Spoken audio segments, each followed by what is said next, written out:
And it's such a pleasure to chat with you, Peter, as a fan of yours. And I thought this character of Morgan was so fascinating. He speaks different languages. He quotes Emperor Nero, and I know, of course, you've got a PhD in Italian Renaissance. So was that a little bit of you bleeding into this character and how you approached him? Yes, well, the thing that really bleeds into me mostly, is your thing called comic book movie? Is that it? Yeah, that's right. That's fantastic. Okay, Josh, the way this you scratch the surface of this role, and yes, it's a great action movie. And Wick, I always mispronounce his name, Kayo Nonanda, but great director and incisive director. And Peter Lenkoff wrote an episode of Y50 that I directed, which is basically this story, but this story is much more expanded. And when he called me and said, "Hey, I've expanded the story of that episode where a guy has a heart transplant and becomes a different person. Do you want to play this dude?" And he didn't say the bad guy, the antagonist, the whatever. But you scratch the surface of the guy, and it's really about a dad who wants to keep his son. That's what it all spoke to me as. And the reality, the relationship, it's time, place, and circumstance, relationship, and event. And, that's the method deal. And so I read it. I loved it, loved the whole damn thing. I had a ball. But Peter Stacy, my intellectual advisor at UCLA, who's from Cambridge, summa cum laude from Cambridge, and all sorts of stuff, man, from humanism all the way into the development of Southern Italy is like one of the great resurgences. And his mentor is a guy named David Abolafia. These are great, great scholars. I asked him one time, I said, because my obsession really is with first century Republic. Everybody loves that. If you take it from Sulla and Julius Caesar all the way through the crucifixion of Jesus, and you pitch that as a movie to somebody, and you put in everybody, Mark Antony, Cleopatra, all of them, right? Hillel, the Jewish revolt, the people, Claudius, Nero, a movie studio said, wait a minute, wait a minute, wait a minute. Spartacus, this didn't happen in 120 years, man. Yes, it is. It did. It happened in 120 years. It's the most formidable transformation of the currency of a social society in the world, in the Western world, ever. And you can read and read and read. So it doesn't matter whether you're reading Cicero or, Tacitus, man. You go, come on, this stuff didn't really happen. And then what happened? So I said to Peter Stacy once, I said, Seneca, I mean, playwright, I mean, Stoic, philosopher, I mean, that's stuff we use from him today. But he's Nero's teacher, and Nero has like a good time as a teenager, and for a couple of 3 years before, in all deference to mothers, before his mother gets into the jam, Agrippina, before he wants to be a rock and roll star and then a race car driver. Seneca, why does Seneca just bolt? Why does Seneca go, look, kid, I tried, you were great for a while, and now, I'm out, man, because you ain't listening to me. You're driving chariots and going to operas and stuff. Run your country. Nero's going, I want to do what I want to do. Why does a Seneca just go to his like house and say, fine? And Peter Stacy is phenomenal. He says to me, Pete, you didn't quit. You did not quit these guys. What part of the mafia are you not understanding? You didn't tell the emperor and say, you know what, I'm kind of tired of you. I gotta go. I gotta go retire by the beach. Nah, you're not let out. So I used that whole convo with Pete, who's a great guy, man, a genius, like skinhead, kind of earring, jackboot, leather guy, but one of the most brilliant minds that I've ever met as far as the Renaissance political history goes, intellectual history. I said, I'm going to use this jam, man, in this movie. Like you don't quit, like Seneca and Nero. And it's a sad story about Seneca, man. The guy goes, hey, man, kid, can't we, no, go kill yourself. You either stay with me or you're dead. There you go. Yeah, I mean that's so interesting to hear how that fed into that, and very much like I think the people you're talking about there. Morgan commands every room he's in. He's quite quick to violence and outburst, and Yeah. side as an actor with so much experience, and you've been part of so many amazing projects. Is it quite easy for you to step onto set and to command a room like that through your performance? It's not easy. I'm prepping a movie now. It's terrifying. I'm Mm. terrified now, man. I'm doing prepping a pretty good movie. I got to go do a camera test tomorrow. And every preparation. I'm terrified. That ain't gonna work. And people say this is great, but until I'm rolling in it, and I got the car in seventh gear. The first two gears are shoddy, man. It's like an F1 race. You're pulling off the line, man. If you ain't got that car going in one, two, three in a second, if you're not Sterling Moss, you're terrified. So, so I don't just go, oh yeah, man, this is a snap. This is going to be easy. You know what I'm going to say here? I know what I want to say, and I know what I want to do. But there's other people in the room, and I got to use that too. But I'm always terrified. Look, I'll give you a case in point. I did two movies back to back with Judy Davis. I did a movie with Diane Keaton. Hmm. I did a play with Diane Weiss. Those are formidable actors, Yeah. the three of them. They got more symphonies in them than I can ever like drum up or ad lib. And particularly with when I first met Keaton, she's got so much music in her, man, that I would forget lines. And the director came up to me once, Alan Parker, and said, why it's great that you stumbled on that line and you said it like, 10 seconds later. I go like, well, how did you do that? I said, I didn't. There's no how. I was just swimming down the beach with Keaton, and she just like took me on a ride, and I forgot where I was. He goes, yeah, I know, but what made you say it there? I said, nothing except being terrified. Yeah. That's it. And Judy Davis is a force of nature. She scared the hell out of me. She's an incredible actress. And that's another person I just put my car in a neutral and said, I'm flying with Judy Davis, man. You know, on the stage, Diane Weiss, same thing. I said, I got to go with what she's saying to me, man. I'm not going to make up anything. I ain't going to come up with Jack that's going to run with her. So you know what? I'm throwing the car in the neutral. I'm scared to death. I'm just going to fly and listen. And that's what I got to do every time, man.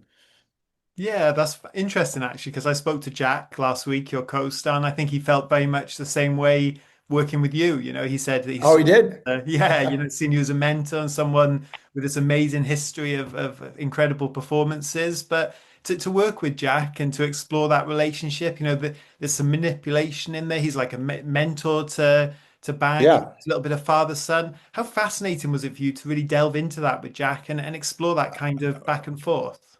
Well, the thing about uh Jack is he's like what I just said, he was so available. Mm, He's just so available. If somebody's available, if somebody's not into their own head, which sometimes has happened. You acted with somebody, you light an A bomb off in the room, they're going to still go with what they planned. And so much of the time, it's not what you planned. It's what all of a sudden, bang, happens right. Speaking of bang, happens right there on a set. And he was incredibly available to that. And I loved working with him, man.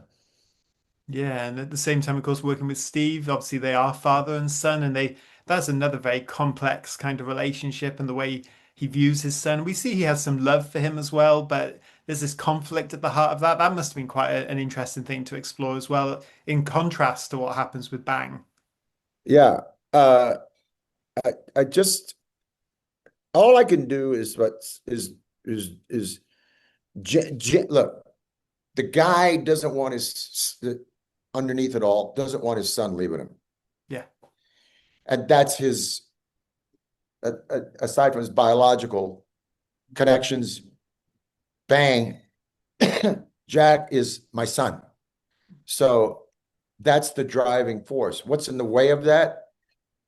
A whole lot of thuggery and a whole lot of anger and action that's fighting me about keeping him.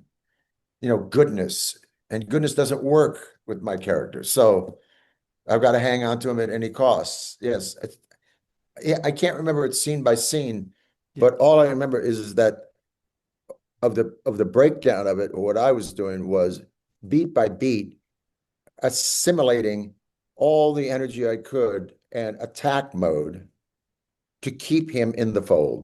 That's it. yeah. Let's not, I wasn't going to be Siddhartha Buddha with this guy. So, Yeah, for sure. And Morgan is, I think you alluded to it there. He's not a good guy, but he's not a villain in the traditional sense. He's a very no, complex man. And what do you like about these morally I dubious love that you kind of say he's characters? not a villain in the traditional sense because he's not. Yeah. He's not Iago. Sorry. By the way, I got this great idea, speaking of villains, that a 20-minute film about Iago meeting up with Sigmund Freud for 20 minutes. Those two, because everyone is wanting to know, the easy for me to scratch the surface of Morgan and go, okay, this is a guy, no matter what his circumstances are, his place, wants to hang on to his son. But everyone has analyzed Iago. What is Iago doing? Why? And at the end of Othello, is it mama issues? Is it the chick? Is it racism? Who knows? It's a lot of stuff. But he never says. And he didn't want, and he says, F you, I'm not going to tell you, and boom, goes. And I'm thinking like, okay, that is the great method actor's dream, to play a guy that the playwright gives no particular background, circumstances, anything to, right? No, who like that, like Goethe said, I am that which would do every evil. Bump. Why? Why, Iago? Says Sigmund Freud. What is it? How is it with you and your mother? What is it? And Iago goes, no, it's not about the chick. So, but Morgan is like easy. I mean, not easy to play, but easy to see what he wants. Yeah. It's not the money, it's not the success of the thing. It's not like we got, hits to do and so forth, man. He wants his kid. Yeah, it's a really to hear your perspective on that is so interesting. And I know obviously you released your first book recently, Leon Battista Alberti in Exile, and I feel like the way you're talking about how you approach a character like this, was it quite similar to how you researched that book? Because I can tell you're putting a lot of thoughts into the people you play. It kind of getting the same vibe as you might approach a book like that.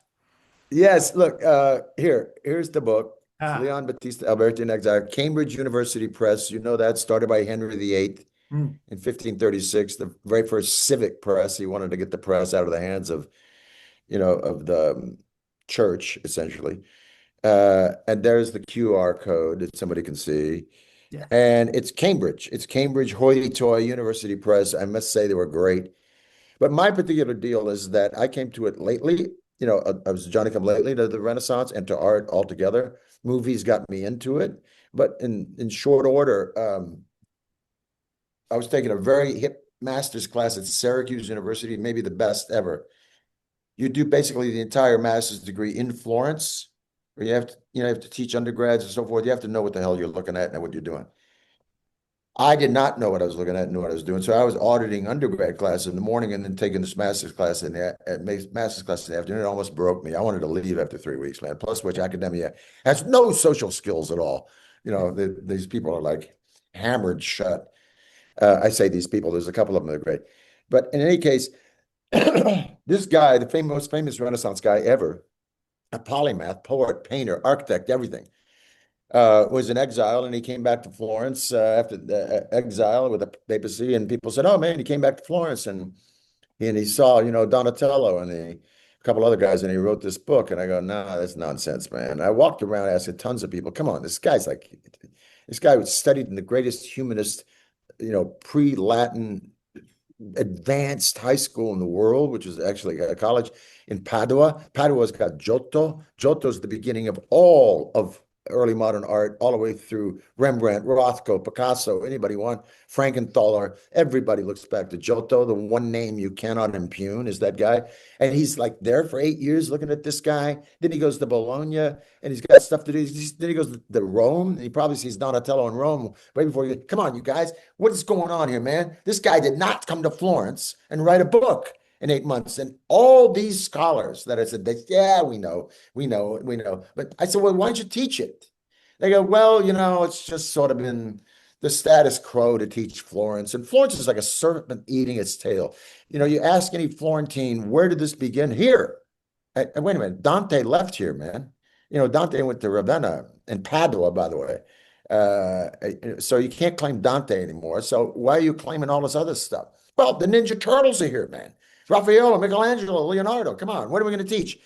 So everybody basically said, you do it, Weller. You take the heat. Why don't you write that? And the gifted Gary Radke, uh, emeritus at Syracuse, said, you write it, Peter. Do that as your dissertation.